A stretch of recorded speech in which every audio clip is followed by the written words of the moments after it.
தமிழக முதலமைச்சர் விஜய் அவர்கள் அவங்க தேர்தல் வாக்குறுதியா கொடுத்த அந்த பயிர்க்கடன் தள்ளுபடிக்கான பட்டியலை வெளியிட்டிருக்காரு.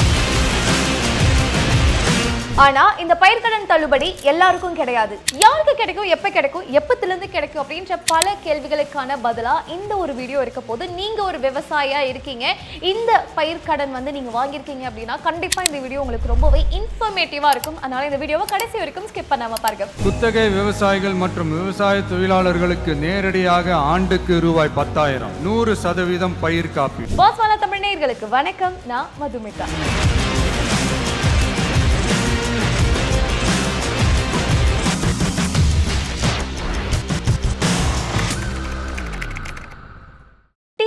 தலைவர் விஜய் அவர்கள் ஆட்சிக்கு வரதுக்கு முன்னாடி தேர்தல் வாக்குறுதியா நிறைய வாக்குறுதிகள் கொடுத்தாங்க. அவங்க ஆட்சி அமைக்கிறதுக்கு முக்கியமான காரணமா இருந்ததே இந்த தேர்தல் வாக்குறுதி தான். ஸோ அப்படி இருக்கும்போது இந்த தேர்தல் வாக்குறுதியில மக்களை ரொம்ப ஈர்த்த ஒரு சில வாக்குறுதிகளா இருக்கட்டும், அதுலயும் குறிப்பா விவசாயிகளை ரொம்ப ஈர்த்த ஒரு வாக்குறுதி அப்படின்னா இந்த சிறு குறு விவசாயிகள் பயிர்க்கடன் வாங்கியிருப்பாங்க இல்லையா, இந்த பயிர்க்கடனை நாங்க முற்றிலும் தள்ளுபடி செய்வோம். அதாவது சிறு குறு விவசாயினா யார் சொல்லுவாங்க, 5 ஏக்கருக்கும் கம்மியா விவசாய நிலம் வச்சு விவசாயம் பண்ணிட்டு இருக்கக்கூடிய விவசாயிகள் எல்லாருமே இந்த சிறு குறு விவசாயிகள் கேட்டகரியில வருவாங்க. சோ இந்த கேட்டகரியில இருக்கக்கூடிய விவசாயிகள் இந்த கூட்டுறவு வங்கியில ஏதாவது பயிர்க்கடன் வாங்கியிருக்காங்கன்ன போது அது 100% தள்ளுபடி செஞ்சிருவோம் நாங்க ஆட்சிக்கு வந்தா அப்படின்ற ஒரு தேர்தல் வாக்குறுதியை விஜய் அவர்கள் முன்னெடுத்து வச்சிருந்தாங்க. மக்கள் மத்தியில் ஒரு பெரிய வரவேற்பு இருந்தது இந்த ஒரு தேர்தல் வாக்குறுதிக்கு.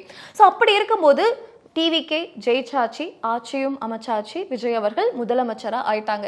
ஸோ நிறைய திட்டங்களுக்கு கையெழுத்திட்டு ஒவ்வொரு திட்டமா செயல்படுத்திட்டே வரும்போது இந்த விவசாயிகளுக்கான ஒரு வாக்குறுதியா சொல்லப்பட்ட இந்த பயிர் தள்ளுபடி எப்ப நடைமுறைக்கு வரும் அப்படின்ற ஒரு பெரிய எதிர்பார்ப்பு மக்கள் மத்தியில் இருந்தது. ஸோ நேற்று பார்த்தீங்க அப்படின்னா அதுக்கான ஒரு பட்டியல் ஒன்று ரிலீஸ் பண்ணியிருந்தாங்க. யார் யாருக்கு எவ்வளவு கடன் இருந்தா அவங்களுக்கு தள்ளுபடி ஆகும் அப்படின்ற ஒரு பட்டியலை வெளியிட்டிருந்தாங்க. ஸோ இந்த பட்டியலில் சிறு குறு விவசாயி அப்படின்னு மொத்தமா இல்லாம சிறு விவசாயி, குறு விவசாயி அப்படின்னு பட்டியல் பிரிச்சுதான் வெளியிட்டிருந்தாங்களே. இதுல 50,000க்குள்ள நீங்க கூட்டுறவு வங்கியில கடன் வாங்கியிருக்கீங்க அப்படின்னும் போது நீங்க குறு விவசாயியா இருக்கீங்க அப்படின்னா அது 100% உங்களுக்கு தள்ளுபடி செய்யப்படும்.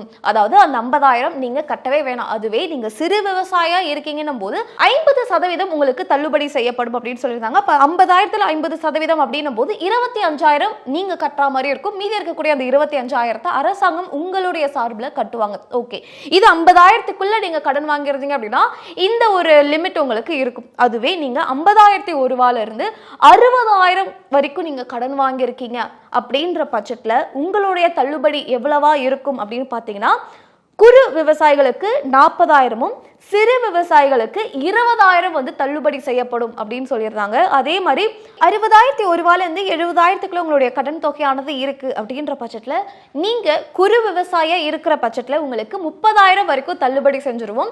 சிறு விவசாயிகளுக்கு 15,000 வரைக்கும் தள்ளுபடி செய்யப்படும் அப்படின்னு சொல்லியிருக்காங்க. ஓகே, அடுத்த சினாரியோ என்ன, 70,001 ரூபாயில இருந்து 80,000 கடன் வச்சிருக்கக்கூடியவங்களுக்கு குறு விவசாயிகளுக்கு 20,000ம் சிறு விவசாயிகளுக்கு 10,000 தள்ளுபடி அப்படின்னு சொல்லியிருக்காங்க. அதுவே 80,001ல இருந்து 90,000க்குள்ள கடன் வச்சிருக்கிறவங்களுடைய அந்த தள்ளுபடியானது எவ்வளவா இருக்கும் அப்படின்னு பாத்தீங்கன்னா குறு விவசாயிகளுக்கு 10,000 ரூபாயும் சிறு விவசாயிகளுக்கு 5,000 ரூபாயும் அப்படின்னு சொல்லியிருக்காங்க. அதே மாதிரி 80,001ல இருந்து 1 லட்சத்துக்குள்ள வச்சிருக்கிறவங்களுக்கு குறு விவசாயிகளுக்கு 10,000, சிறு விவசாயிகளுக்கு 5,000. ஓகே, இப்போ இது 1 லட்சத்துக்குள்ள, ஒருவேளை 1 லட்சத்துக்கும் அதிகமா வச்சிருக்கீங்க, ஒரு 1.5 லட்சம் வச்சிருக்கீங்க, இல்ல ஒரு 2 லட்சம் வச்சிருக்கீங்க அப்படின் போது உங்களுடைய கடன் தொகையிலிருந்து 2 குறு சிறு விவசாயிகளுக்கு 5,000 ஆனது என்ன பண்ணப்படும், தள்ளுபடி செய்யப்படும். மீதி இருக்கக்கூடிய தொகையை நீங்க தான் போட்டு கட்டணும் அப்படின்னு சொல்லியிருக்காங்க. ஓகே, இப்போ முன்னாடி சொன்ன வாக்குறுதியில சிறு குறு விவசாயிகளுக்கு 100% தள்ளுபடி அப்படின்னு சொல்லியிருந்தாங்க.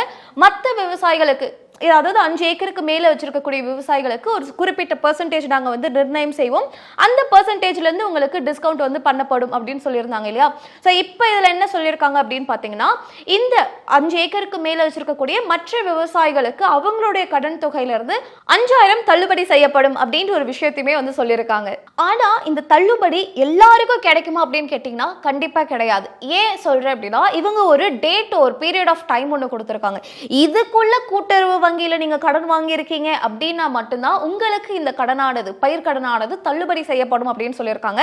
ஸோ எத்தனாம் தேதியில இருந்து பாத்தீங்கன்னா 1/5/2025, அதாவது 2025 மே மாதம் 1ஆம் தேதியிலிருந்து 28/2/2026 2026 ஃபெப் 28ஆம் தேதிக்குள்ள இந்த பயிர்க்கடனை நீங்க கூட்டுறவு வங்கியில வாங்கியிருந்தீங்க அப்படின்னா மட்டும்தான் இந்த பயிர்க்கடன் தள்ளுபடிக்கு நீங்க எலிஜிபிள். இல்லைங்க, நான் வந்து ஒரு ஏப்ரல் மாசம் 2025 வாங்கினேன், நான் எலிஜிபிளா அப்படின்னு கேட்டீங்கன்னா கிடையாது. ஸோ இவங்க கொடுத்த இந்த டேட்டுக்குள்ள குறிப்பா இதை மறுபடியும் சொல்றதுக்கான முக்கியமான காரணமே இந்த கூட்டுறவு வங்கியில வாங்கியிருந்தீங்க அப்படின்னா மட்டும்தான் இந்த பயிர்க்கடன் தள்ளுபடி. ஒருவேளை நீங்க வேற ஏதாவது ஒரு செக்டார்ல வாங்கியிருக்கீங்க, வேற ஏதாவது ஒரு பிரைவேட் செக்டார் பேங்க்கு கீழே வாங்கியிருக்கீங்க அப்படின்னா நீங்க இதுக்கு எலிஜிபிள் கிடையாது. அது மட்டும் இல்லாம இந்த பயிர்க்கடன் தள்ளுபடிக்கு பாத்தீங்க அப்படின்னா 14,22,555 விவசாயிகள் வந்து தகுதியானவங்க இருக்காங்க. ஸோ இவங்க எல்லாருமே இந்த திட்டத்தின் கீழே வந்து எலிஜிபிள் அப்படின்னு சொல்லியிருக்காங்க. கூடுதலா அரசாங்கத்துக்கு இதனால எவ்வளவு செலவாகும் அப்படின்ற ஒரு டேட்டாவுமே வந்து கொடுத்திருக்காங்க. 2044 கோடியே 46 லட்சம் வந்து கூடுதலா இதுக்கு வந்து செலவாகும் அப்படின்ற ஒரு டேட்டாவுமே வந்து கொடுத்திருக்காங்க. என்னதான் இவ்வளவு தள்ளுபடிக்கான பட்டியல் வந்து கொடுத்திருந்தாலுமே மக்கள் மத்தியிலயா இருக்கட்டும் இல்ல வந்து விவசாயிகளுக்கு மத்தியில என்னங்க நாங்க எதிர்பார்த்தது வேற ஒண்ணு, பட் இந்த ஒரு விஷயம் இருக்கே அப்படின்ட்டு ஒரு சில சலசலப்புமே இருக்கு. ஸோ நீங்க ஒரு விவசாயியா இருக்கீங்க, இந்த ஒரு வீடியோ பார்த்துட்டு இருக்கீங்க அப்படின்னா உங்களுடைய கருத்துக்களை தாராளமா இந்த வீடியோட கமெண்ட் செக்ஷன்ல பதிவு பண்ணுங்க. ஏன்னா மக்கள் என்ன எதிர்பார்க்கறாங்க, இது மக்களுக்கு போதுமானதா இருக்கா இல்ல மக்கள் இதை விட இன்னும் கொஞ்சம் அதிகமா எதிர்பார்க்கறாங்களா, எதனால எதிர்பார்க்கறீங்க அப்படின்ற ஒரு விஷயத்தையுமே தெளிவா இந்த வீடியோட கமெண்ட் செக்ஷன்ல நீங்க பதிவு பண்றீங்கன்னும் போது ஒருவேளை அந்த கட்சி சார்ந்த யாராவது பொறுப்புல இருக்கிறவங்க இந்த வீடியோ பார்க்கறாங்க, இந்த கமெண்ட் செக்ஷனை படிக்கிறாங்கன்னும் போது மக்கள் என்ன எதிர்பார்க்கறாங்க அப்படின்ற ஒரு விஷயத்தை புரியறதுக்கு அவங்களுக்கு ஈஸியா இருக்கும். அண்ட் மோர் ஓவர் மக்கள் என்ன எதிர்பார்க்கறாங்க, விவசாயிகள் என்ன எதிர்பார்க்கறாங்க அப்படின்றத தெரிஞ்சுக்கிறதுக்கு எனக்கும் ஒரு ஆர்வம் இருக்கு. கண்டிப்பா உங்களுடைய கருத்துக்களை இந்த வீடியோட கமெண்ட் செக்ஷன்ல பதிவு பண்ண மறந்துடாதீங்க. பயிரை வளர்க்குறோம் போது கடனை உடனே வாங்கி கஷ்டப்பட்டு வளர்க்குறோம். அதே மாதிரிதானே ஒரு குடும்பமும், ஒரு குடும்ப தலைவர் இருக்காரு, வீட்டுல எல்லாருமே பத்திரமா பாத்துக்கிறாரு. அந்த ஒரு குடும்ப தலைவருக்கு ஏதாவது ஒன்று ஆயிடுச்சுன்னு வச்சுக்கோங்களேன், அந்த குடும்பம் என்ன பண்ணுவாங்க அப்படின்னு என்னைக்காவது யோசிச்சிருக்கோமா? ஸோ இந்த மாதிரி உங்களை நம்பி இருக்கக்கூடிய உங்களுடைய ஃபேமிலி நீங்க இல்லாத காலத்திலயுமே நல்லா இருக்கணும், சந்தோஷமா இருக்கணும், அவங்களுடைய வாழ்க்கைக்கான ஒரு விஷயங்களை நீங்க முன்கூட்டியே செஞ்சு வச்சிருக்கணும் அப்படின்னு நினைச்சீங்கன்னா கண்டிப்பா ஒவ்வொரு மனிதருக்குமே இந்த இன்சூரன்ஸ் ஆனது ரொம்ப ஒரு முக்கியமான ஒரு விஷயம். ஏன் சொல்றேன் அப்படின்னா, நீங்க இல்லாத காலத்துல உங்களுடைய அந்த இன்சூரன்ஸ் தொகையானது அவங்களுக்கு கை கொடுத்து அவங்களோட குழந்தைகளோட எஜுகேஷனா இருக்கட்டும் மற்ற விஷயங்களுக்கு கண்டிப்பா ரொம்பவே பயனுள்ளதா இருக்கும். அதுவே இந்த ஆக்சிஸ் மேக்ஸ் லைஃப் உடைய லைஃப் இன்சூரன்ஸ் நீங்க எடுக்கிறீங்கன்னும் போது மாதம் வெறும் 595 ரூபா தான் உங்களுக்கு ஆகுமே. ஒருவேளை இதை போட்டுட்டீங்கன்னு போது உங்களுக்கு கவரேஜா கோடி ரூபாய் வரைக்கும் கிடைக்கும். அது மட்டும் இல்லாம 99.70% உங்களுக்கு கிளைம் செட்டில்மெண்ட் ரேஷியோவும் இருக்கு. கூடுதலா 3 hours கிளைம் செட்டில்மெண்ட்டுமே உங்களுக்கு கிடைச்சிடும்.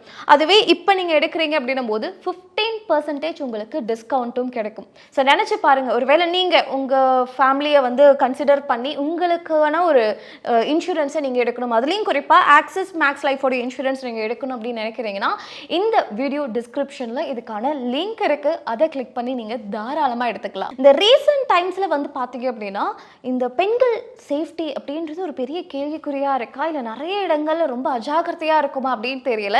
நிறைய இடங்கள்ல பெண்களுக்கான ஒரு சில விஷயங்களா இருக்கட்டும், அவங்களுடைய பாதுகாப்பை வந்து கேள்வி கேட்கக்கூடிய நிறைய செயல்கள் வந்து நடந்துகிட்டு தான் இருக்கு.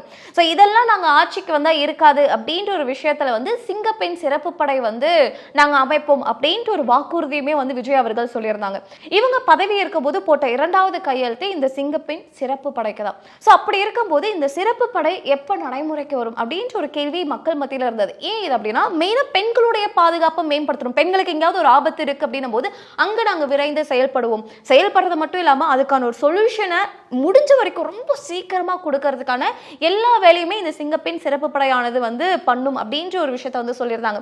அப்படி இருக்கும்போது இது எப்போ நடைமுறைக்கு வரும், இது எப்போ சீக்கிரமாக இம்ப்ளிமெண்ட் பண்ணுவாங்க அப்படின்ற ஒரு எதிர்பார்ப்பு மக்கள் மத்தியில் இருந்த நிலையில இது நாளை முதல் நடைமுறைக்கு வரும் அப்படின்ற ஒரு விஷயத்தையுமே வந்து சொல்லியிருக்காங்க. ஸோ இதுக்காக பார்த்தீங்க அப்படின்னா ரோந்து பணியில நிறைய இடங்கள் இந்த ஐடி பார்க்கா இருக்கட்டும் இல்ல லேட் நைட்ல ஒரு இடத்துல இருந்து வேலையில இருந்து பெண்கள் கும்பலா கிளம்புறாங்கன்னும் போது அந்த இடங்கள்ல வந்து ரோந்து பணியில இருப்பாங்க, ஸ்கூல் காலேஜ் இந்த மாதிரி எல்லா இடங்கள்லயுமே இருப்பாங்க அப்படின்னு சொல்லியிருந்தாங்க இல்லையா. இந்த ரோந்து பணிக்கான ரோந்து வாகனம் கிட்டத்தட்ட 30 வாகனம் வந்து தயார் நிலையில இருக்கு அப்படின்ற ஒரு விஷயத்தையுமே வந்து ஒரு அப்டேட்டா கொடுத்திருக்காங்க. ஸோ நிறைய இடங்கள்ல நிறைய விஷயங்கள் நடந்துகிட்டு இருக்கு. இதுக்கு மத்தியில இந்த சிங்கப்பெண் சிறப்பு படை வந்து ரொம்ப விறுவிறுப்பு முன்னெடுப்பா இதுக்கப்புறம் செயல்பட போறாங்க அப்படின்னும் போது எனக்கு தெரிஞ்சு இதுக்கப்புறம் குற்றங்கள் குறையறதுக்கான வாய்ப்புகள் இருக்கு. கூடுதலா பெண்களுடைய பாதுகாப்பு மேம்படுறதுக்கான வாய்ப்புகளுமே இந்த இடத்துல கொஞ்சம் ஓகேவா இருக்கும் அப்படின்னு நான் நினைக்கிறேன். ஸோ இதை பத்தி நீங்க என்ன நினைக்கிறீங்க அப்படின்றதுமே இந்த வீடியோட கமெண்ட் செக்ஷன்ல பதிவு பண்ணுங்க. அண்ட் எஸ், ஸோ இன்னைக்கு இந்த வீடியோல தமிழக முதலமைச்சர் தேர்தல் வாக்குறுதியா கொடுத்த 2 திட்டத்துக்கான அந்த செயல்பாடு நிலையில 2 திட்டம் செயல்பாட்டுக்கு வந்திருக்கு. இந்த மாதிரி இன்னொரு சுவாரஸ்யமான வீடியோல உங்களை சந்திக்கிறேன். Thank you so much. Brand partnership மற்றும் அட்வர்டைசிங் என்கொயரிஸ்க்கு brand@bosswala.com என்ற இமெயில் ஐடிக்கோ அல்லது 9108014192 என்ற வாட்ஸ்அப் எண்ணை தொடர்பு கொள்ளலாம். Bosswala, be the boss.